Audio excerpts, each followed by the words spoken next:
The fundamental comfort of modern life is the assumption of order. We rely on the meticulous scaffolding of science, sociology, and chronology to assure us that for every effect there is a comprehensible cause, a tidy explanation waiting to be filed away. But sometimes the event itself resists the explanation. Sometimes the scale of the phenomenon, its sheer strangeness, its profound isolation from known experience, is simply too large for the conclusion assigned to it. The objective truth in these moments is often sacrificed at the altar of public expediency and institutional reassurance, replaced instead by a rapid narrative designed not to illuminate, but to contain. We investigate those fissures in the edifice of certainty, those historical moments where immediate, seemingly definitive conclusions failed dramatically to satisfy the scope or the palpable dread of the initial phenomena. These are the rushed reports, the closed files, and the 5 events that were explained away too quickly.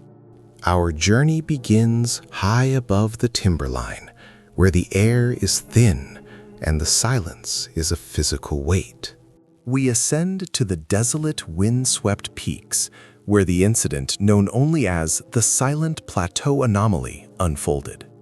Here, 9 experienced individuals vanished, only to be found in a scene of visceral confusion deep within the mountains. The location itself is a monument to isolation, characterized by unforgiving snowdrifts that carve the landscape into undulating white sculptures, and temperatures that routinely plunge far below zero, turning breath into instant vapor. The atmosphere is one of crushing, crystalline cold. When search teams finally located the campsite, what they encountered was not the gradual tragedy of exposure, but an immediate and violent rupture of normalcy. The tent, the supposed sanctuary, was sliced open from the inside out, shredded fabric fluttering stiffly in the icy gusts. Equipment, food stores, and crucial cold weather gear were abandoned, scattered in a pattern suggesting not panic, but a desperate, immediate flight. As if something within the tent structure itself had suddenly become an intolerable threat.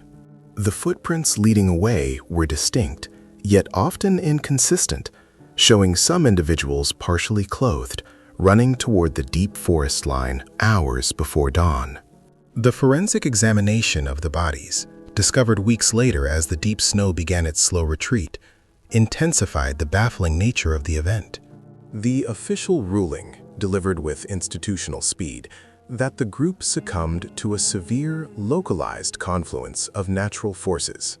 Likely hypothermia, exacerbated by disorientation following a minor localized avalanche or storm, failed utterly to account for the physical evidence. Specifically, the victims exhibited injuries of a type rarely seen outside high-velocity impact events. Several individuals showed massive internal trauma, broken ribs, crushed skulls, without corresponding external soft tissue damage. There were no abrasions, no deep bruising on the skin surface in these areas, suggesting the impacts were not blunt force from a fall or struggle with standard terrain features. It was the effect of immense pressure applied suddenly, seemingly from within or focused precisely upon the body's core. Furthermore, some clothing recovered later showed inexplicable traces of high-level radioactivity, localized to specific garments and not present in the surrounding environment or the bodies themselves. The dissonance between the evidence and the conclusion is staggering. Experienced hikers do not abandon their essential survival gear, fleeing half-dressed into the night, unless confronted by a terror far greater than the prospect of cold. They certainly do not suffer crushing internal injuries merely from huddling during a minor storm. The official narrative requires a highly improbable sequence of events: an unobserved avalanche forcing them out, followed by a collective panic leading to self-inflicted injuries in the dark, and somehow the subsequent application of powerful, unseen kinetic force. The Silent Plateau Anomaly remains suspended in an icy dread, defined by the sheer inadequacy of the quick explanation. What unseen presence or environmental weapon could inflict internal damage while leaving the skin intact? What force caused a group of seasoned mountaineers to prioritize immediate escape over clothing and communication? The official closure provided institutional relief, but it left behind a lingering, visceral feeling that the deep snowdrifts hold secrets far more unsettling than mere meteorological misfortune. The truth, in this instance, felt consciously diminished, filed away under natural forces, when every piece of physical data screamed of the fundamentally unnatural. Following this chilling isolation, the focus shifts globally, transitioning from the tactile, icy dread of the mountains to the abstract terror of the digital realm. We move to the highly urbanized world and the event known as the Zero Signal Hour. This phenomena was a synchronized global communications failure that lasted precisely 57 minutes, but plunged large swaths of the modernized world into an eerie, instantaneous digital void. It was not a power outage. The lights stayed on. It was not a localized failure. It spanned continents. It was the precise, targeted eradication of communication networks operating in specific, narrow frequency bands, critical for navigation, financial transaction processing, air traffic control communication relays, and high-band military signals. Imagine the atmosphere of that sudden cessation, a bustling commercial district where the low hum of server farms and the constant chatter of digital traffic abruptly ceased. Cell phones became inert slabs of glass and plastic, black mirrors reflecting startled faces. Traffic grids seized as automated control systems failed their handshake protocols. The air itself seemed quieter, heavier, as the relentless wash of invisible digital signals was temporarily filtered out. For 57 minutes, complex global society was reduced to analog shouts and localized line-of-sight communication. The speed and scope of the attribution were immediate. Within hours of the blackout lifting, officials pointed uniformly to a predictable, routine phenomenon: elevated X-class solar flare activity intersecting with the Earth's magnetosphere. This was the narrative of space weather, a natural, albeit disruptive, act of nature, assuring the public that the event was outside of human control or malice, and therefore could be safely disregarded as an unavoidable inconvenience. However, the precision of the Zero Signal Hour remains highly suspicious, defying the chaotic nature of true solar interference. Intense solar weather disrupts systems based on vulnerability and location. The effect is typically random, gradual, and regional. This event, conversely, was a switch.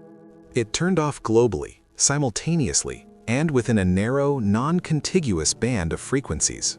It affected advanced satellite systems, while often sparing older, low-frequency systems, and lifted across all affected zones at the exact same moment. Data analysts at independent monitoring stations around the globe noted the profound inconsistency. There was insufficient correlative solar observatory data to support the magnitude of flare required for such a widespread, instantaneous blackout. Furthermore, the disruption pattern itself was surgically precise. A true solar magnetic storm acts like a sledgehammer, creating static and gradual system degradation.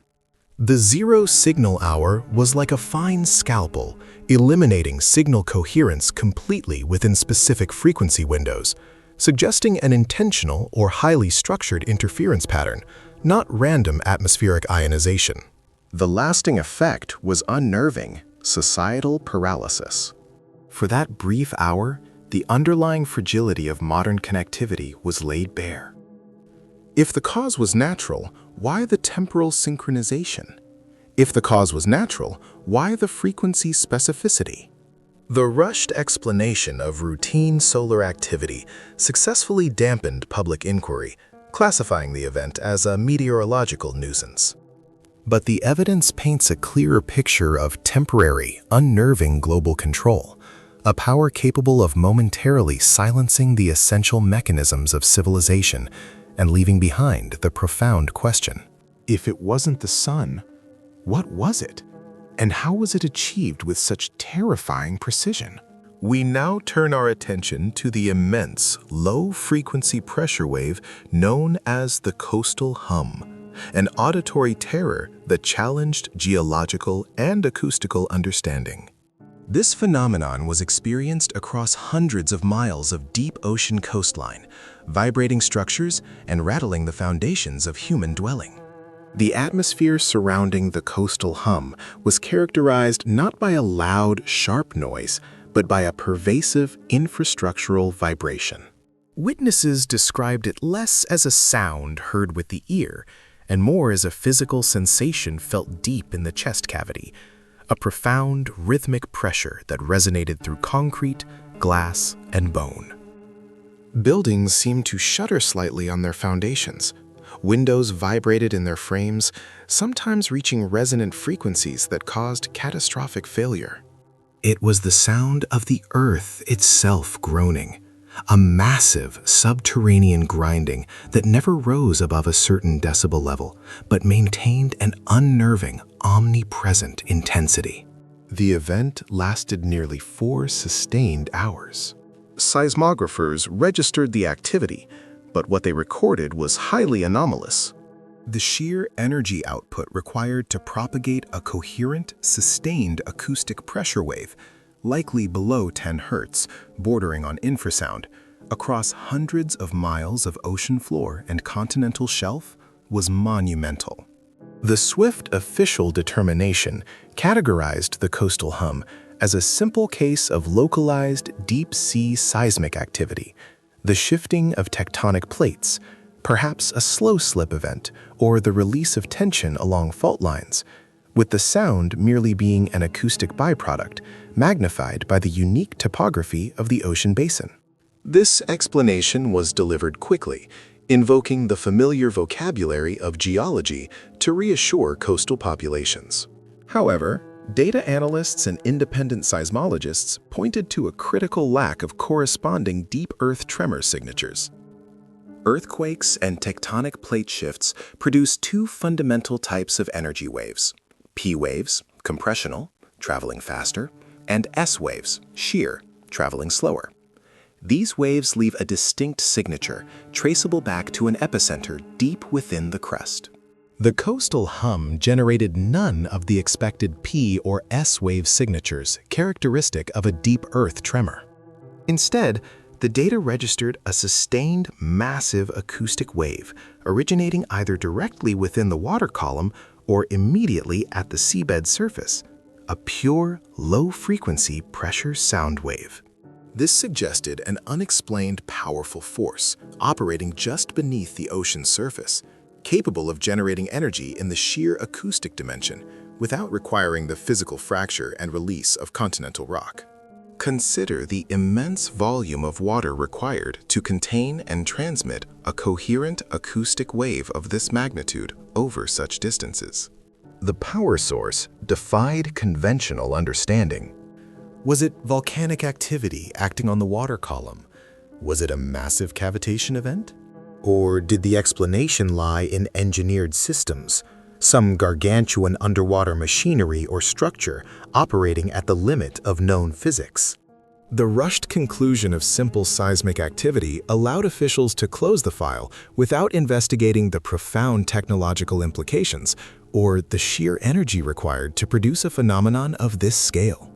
The fact remained: a massive, unidentified entity or mechanism hummed for 4 hours beneath the coastal shelves, and the ensuing explanation willfully ignored the data that suggested a non-geological origin.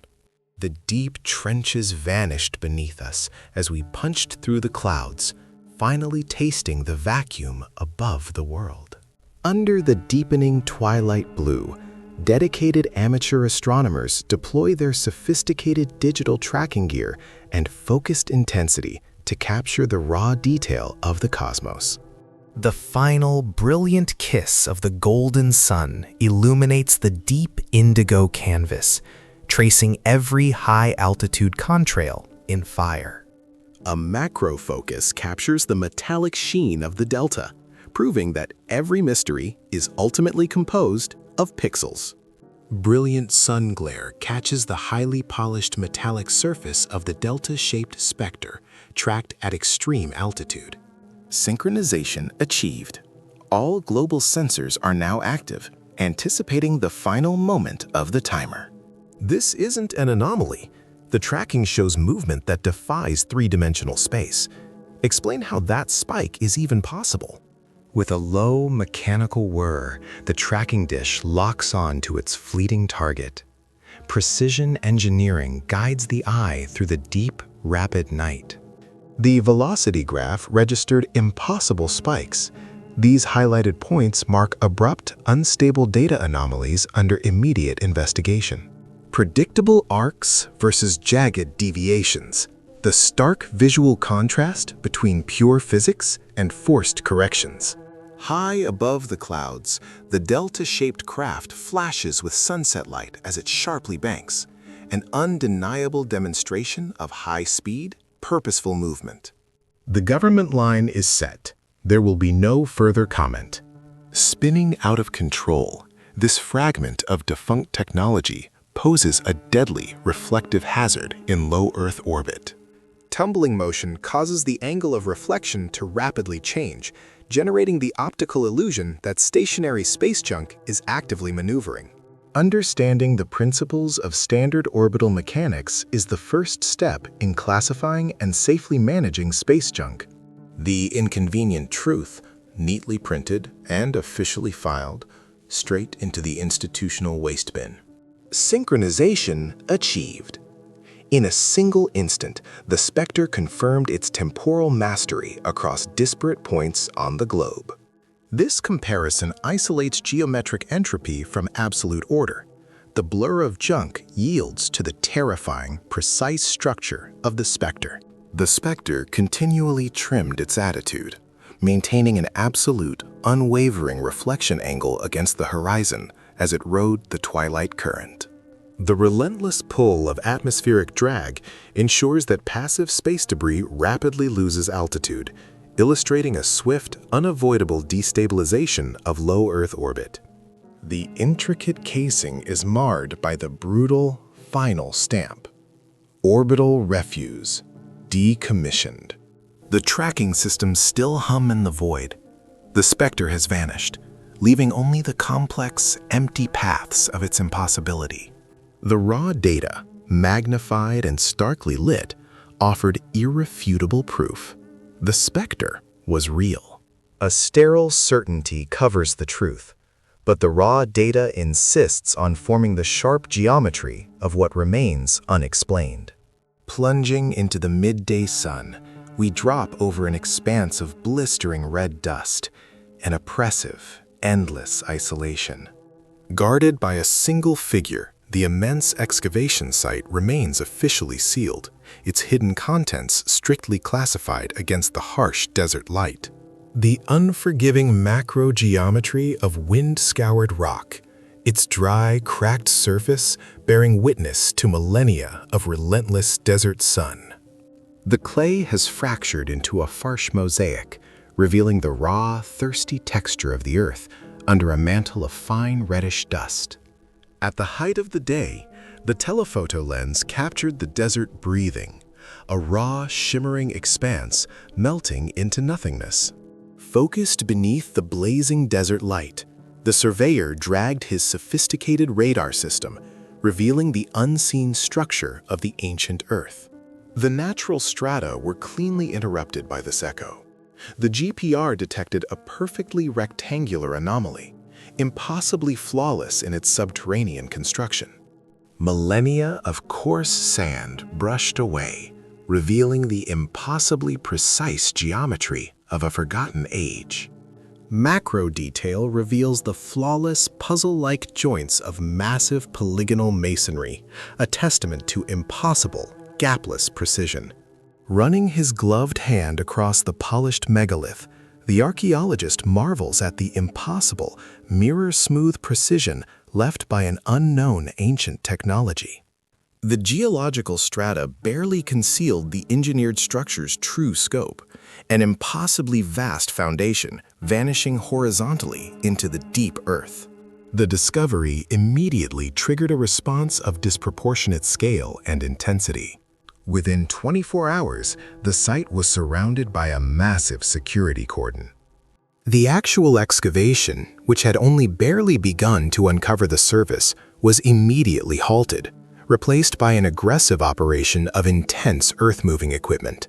For 72 hours, the remote desert echoed not with the quiet sounds of archaeological discovery, but with the roar of heavy machinery.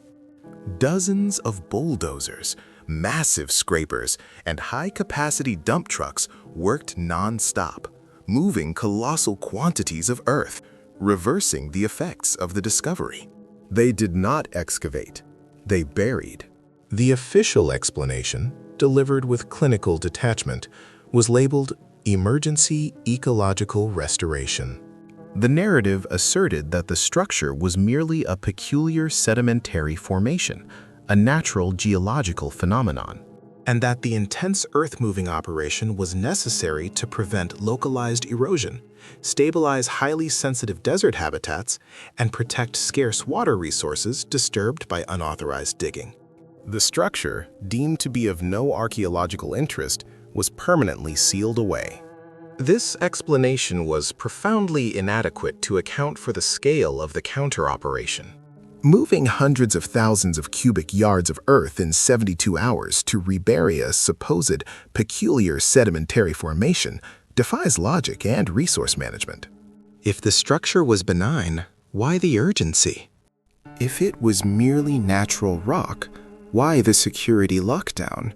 What remains are blurred aerial photographs, highly restricted, yet leaked into private archival networks, that clearly depict defined, non-natural, massive stonework exhibiting symmetry and complexity.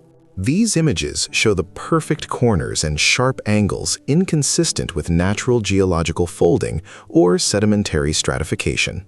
The profound suspicion surrounding the desert megalith disappearance is not simply that a complex secret was found, but that its very existence fundamentally challenged established historical narratives to such an extent that its permanent erasure was deemed the only viable institutional response. The quick explanation, ecological restoration, was nothing more than a euphemism for conscious sealing, a final and violent act of burying the truth along with the advanced stonework itself. The desert now holds its secret once more, its silence heavier for the brief, thunderous period of its temporary, terrifying disclosure. These 5 events, the silent plateau anomaly, the zero signal hour, the coastal hum, the skyborne specter, and the desert megalith disappearance, represent critical moments where the magnitude of the unknown was violently juxtaposed against the inadequacy of rushed explanation. In each case, institutional pressure prioritized swift public closure over thorough, unbiased investigation. The explanations delivered were designed not to solve the mystery, but to fit the phenomenon into the most comfortable, least disruptive category available: nature. The group suffering catastrophic internal damage in the snow was assigned hypothermia. The globally synchronized electronic blackout was attributed to predictable solar flares. The continent-spanning non-seismic acoustic wave was classified as routine deep Earth shifting. The high-altitude maneuvering geometric spectacle was dismissed as chaotic orbital garbage, and the massive, advanced ancient structure was buried under the pretense of ecological restoration. The methodology is consistent. When confronted with complexity that threatens the foundations of established science or historical record, the most rapid route to normalcy is classification via misdirection. This approach ensures that funding lines remain undisturbed, professional reputations are maintained, And, most importantly, the public's fundamental assumption of a stable, comprehensible reality remains unchallenged. Yet, the raw data, the visceral experiences of the witnesses, and the physical anomalies themselves refuse to be neatly filed. They stand as enduring testaments to the fact that our objective understanding of the world is perpetually vulnerable to the vastness and strangeness of what lies beyond the edges of the known map. The true cost of the rushed explanation is the intentional forfeiting of the opportunity to learn, replaced instead by the temporary comfort of the lie. The universe is far stranger than we permit ourselves to believe. And sometimes, the only thing more chilling than the original event is the sound of the file drawer slamming shut prematurely.